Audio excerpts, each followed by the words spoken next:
what got you started on the track towards developing for Windows Phone?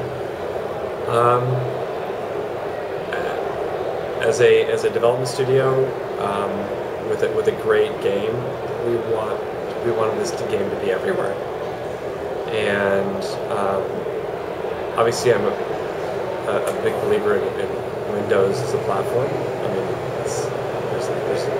there's a lot of PCs out there, maybe a couple billion. And Windows Phone, I think I like the platform. I mean, Windows 7. I mean, I've liked the interface. It's a nice, it's a very kind of sleek experience that feels good. With the Xbox achievements, live achievements, there's something there that actually has meaning to a large number of players, core and maybe not so core players. And it's hard to build up that type of base, and that base actually means something good, and it creates a type of consumer that is very loyal. So I'm excited to see what it does. I think it's a risk worth taking, especially with an IP or a game brand that is so addictive and so much fun, and that I and the team still love playing and making content for it.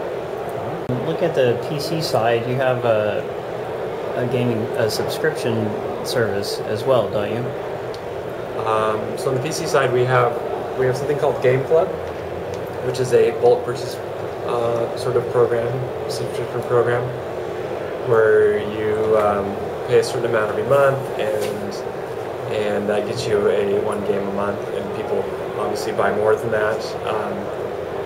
We also just recently, this as of yesterday, announced Big Fish Unlimited, which is a cloud-based streaming game service, which allows you to execute the game on the cloud and essentially stream the content down to your multiple devices. We launched it yesterday for PC, and displayed it live at the Casual Connect keynote yesterday.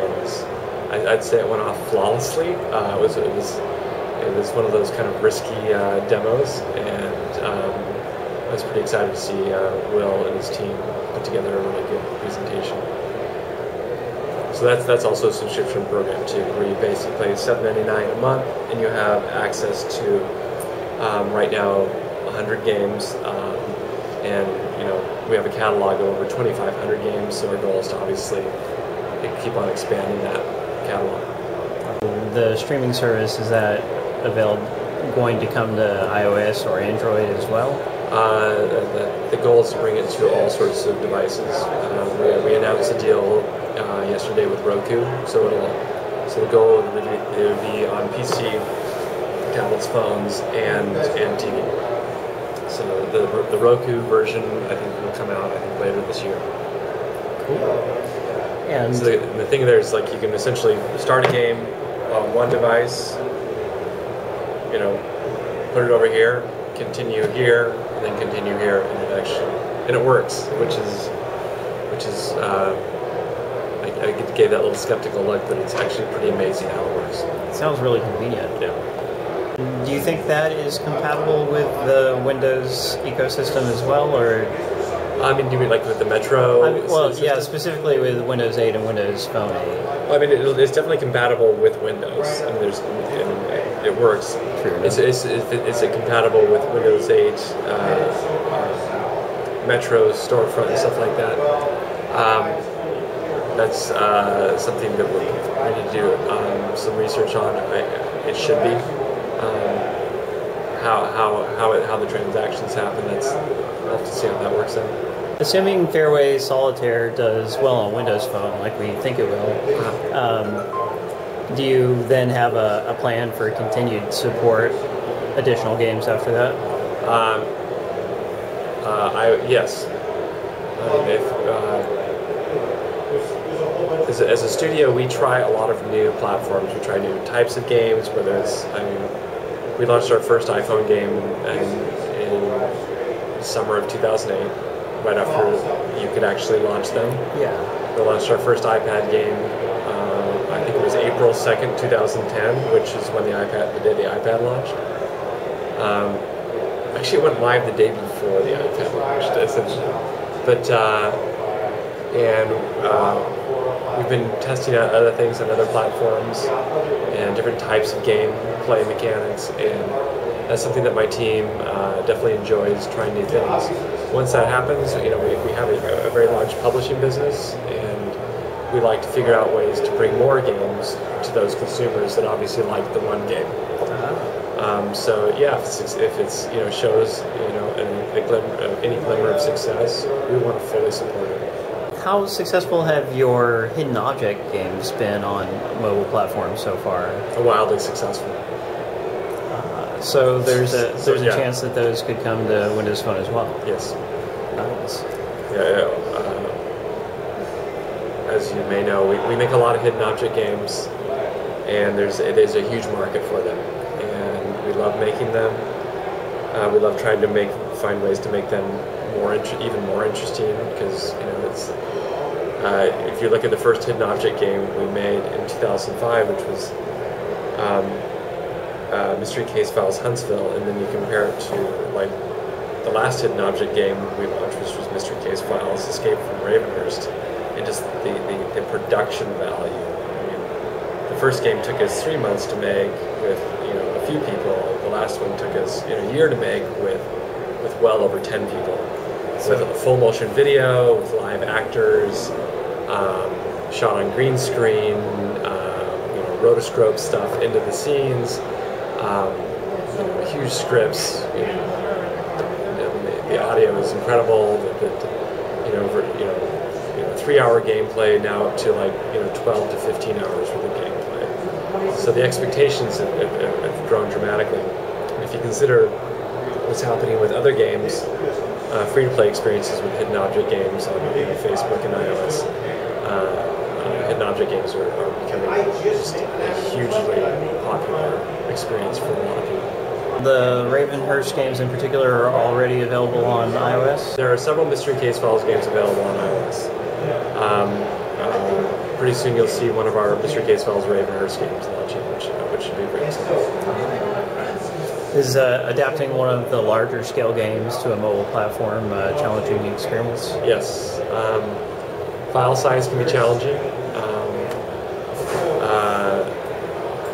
The processors on tablets are different than a lot of the processors on PCs. They all work differently. But when you're a consumer on a PC, there's no problem downloading a game that's a gigabyte. But when you're downloading a game that's a gigabyte, a tablet, it can you start managing your memory. How much memory you have in you. That's just one part of it. We push a lot of animations at once, and we have to figure out ways to make that not be a huge hit, and keep our frame rates up, keep the fidelity at top quality. So we've spent a lot of time figuring out ways to do that and make sure we have the best game possible on different devices, on different tablet and phone devices. In closing, can you just share some of your thoughts about Windows 8 and Windows Phone 8, their impending launch? Do you have any particular opinions about it? I'm excited about the Windows 8 launches. I mean, playing with Windows 8 and with the Metro interface, which obviously mirrors the interface that's been on Windows 7, and it's very similar with the just the look and feel. It just kind of has the dashboard feel is like alive. Your kind of start screen, which is the new start screen, is a live look at what's going on in your life. Whether it's an update in a game, like you just finished doing something in your game in the background, and it just shows up on the Metro interface. I think that's pretty darn cool. And just how you're able to manipulate those tiles and resize them and move them around and prioritize and kind of change the color to suit kind of what you are as a person. I think is pretty special. I think, to a new user, I don't know if they're going to basically get in there and just start moving around. Some people just want to just move things around. Some people, I think, that'll come to later. I think it's going to be a big change for a lot of people. Going from Windows 7 to Windows 8, because it's a kind of a sea change, and for the people who haven't had a Windows 7 phone, I think it'll be a big change. But I think it's an exciting change because it's especially for people who are used to touch interfaces. It's definitely designed in a way to really benefit people who are used to touch interfaces. And if anybody's children are any key into that, if you have a child and you raise them with tablets and phones, and then they start trying to touch television sets and move things around on your TV, I think it's going to be an obvious transition for younger people. I think it might be more of an interesting, a surmountable challenge for older people. But give it a couple of seconds, and I think you'll understand what's going on. Windows 8 has a big tablet focus, so tablet PCs like the Surface, are those especially appropriate for your games, do you think? Yes, I haven't played with the Surface yet. I'm excited to see what one feels like. But I definitely know that Fairway works well on tablets because we've used different very slate tablets. And I think Fairway wasn't initially designed for touch, but we have essentially re-envisioned the game for a touch interface.